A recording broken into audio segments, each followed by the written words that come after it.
Film की शुरुआत Sabarmati express में राम भक्तों के चढ़ने और फिर ट्रेन के जलने से होती है और इसके बाद हमें राज फिल्म का सबसे फेमस सीन दिखाया जाता है, जिसमें मालनी का भूत बेहद डिटेक्टिव अंदाज में डिनो मोरिया के किरदार यानी आदित्य को बर्बाद करने की बात कर रहा है। और फिर इनकी इन बातचीत को प्रेस स्क्रीनिंग में दिखाया जाता है, जहाँ वीडियो जर्नलिस्ट के रूम में पहुंच जाता है। हिंदी मीडिया का पत्रकार समरकार, जिसका रोल विक्रांत मैसी प्ले कर रहे हैं, मेकर से एक सवाल पूछता है। सीन को देखकर समर कुमार राज फिल्म के मेकर से पूछता है कि पर्दे पर दिखने वाली लड़की तो भूतनी है, तो फिर वो लिपस्टिक क्यों लगाती है। और ये सवाल सुनकर सभी मेकर्स भड़क जाते हैं और इसी के साथ समर की गर्लफ्रेंड भी नाराज हो जाती है। और फिर इस स्क्रीन पर मेकर्स के साथ फोटो खिंचवाने के लिए अपनी इंग्लिश मीडिया गर्लफ्रेंड श्लोक, जिसका किरदार बरखा सिंह प्ले कर रही है, उसको साथ लाता है। और फिर वे सब इवेंट से निकलकर जाती ही है तो समर को ऑफिस से कॉल आती है और यही कॉल उसकी जिंदगी और दुनिया को देखने का नजरिया बदल देती है। समर को कॉल करके बताया जाता है कि साबरमती एक्सप्रेस में आग लग गई है और फिर समर को साबरमती एक्सप्रेस में लगी आग की रिपोर्टिंग के लिए भेजा जाता है और उसके साथ जाती है एबीडी न्यूज चैनल की सीनियर जर्नलिस्ट मनिका राजपुरोहित, जिसका किरदार सिद्धि डोगरा ने प्ले किया है। और फिर यहाँ पर मनिका और समर साथ ग्राउंड जीरो पर पता लगाने की कोशिश करते हैं कि आखिर हादसा कैसे हुआ।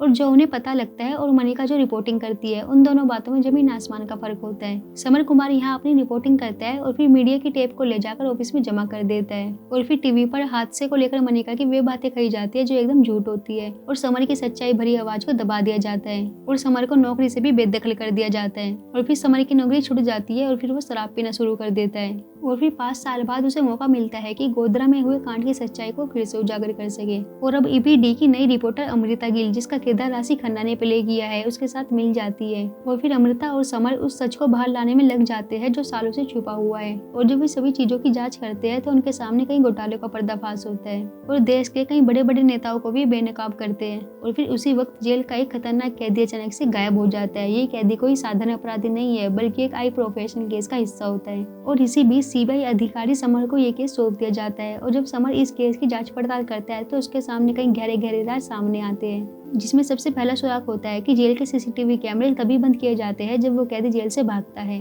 और दूसरे सुराग में से ये भी पता लगता है कि इस घटना के साथ कई बड़े बड़े अधिकारी भी मिले हुए हैं। समर को जांच के दौरान ये भी पता लगता है कि गायब हुआ कैदी किसी बड़े राजनीतिक घोटाले का गवाह था और ये घोटाला सिर्फ एक राज्य तक सीमित नहीं था, बल्कि इसमें देश के उच्च अधिकारी भी शामिल थे। और कैदी को गायब करने का मकसद उसकी गवाही को रोकना और घोटाले को छुपाना था। और जैसे जैसे समर उन लोगों के करीब पहुंचता है तो उसके ऊपर काफी दबाव और खतरे आ जाते हैं। कुछ लोग समर को झूठे आरोप में फंसाने की कोशिश करते हैं और उसकी टीम में से विश्वासघात करने वाले लोगों को भी निकाल देते हैं और समर की पूरी लाइफ खतरे में आ जाती है। लेकिन समर फिर भी हार नहीं मानता। फिर कहानी का सबसे बड़ा मोड़ तब आता है जब विवेक को पता चलता है कि गायब कैदी को मारने का प्लान पहले से ही बना लिया था, लेकिन कैदी अभी भी जिंदा होता है और उसे एक गुप्त स्थान पर छुपा कर रखा हुआ है। और फिर समर अपनी सूझबूझ से कैदी को ढूंढ निकालता है और उसे अदालत तक ले जाने में कामयाब होता है और फिर उस कैदी की गवाही से पूरे घोटाले का पर्दाफाश हो जाता है। लेकिन फिल्म की कहानी यही खत्म नहीं होती। जब आप इस फिल्म को देखेंगे तो फिल्म का अंत ऐसा है जो आपको सोचने पर मजबूर कर देगा।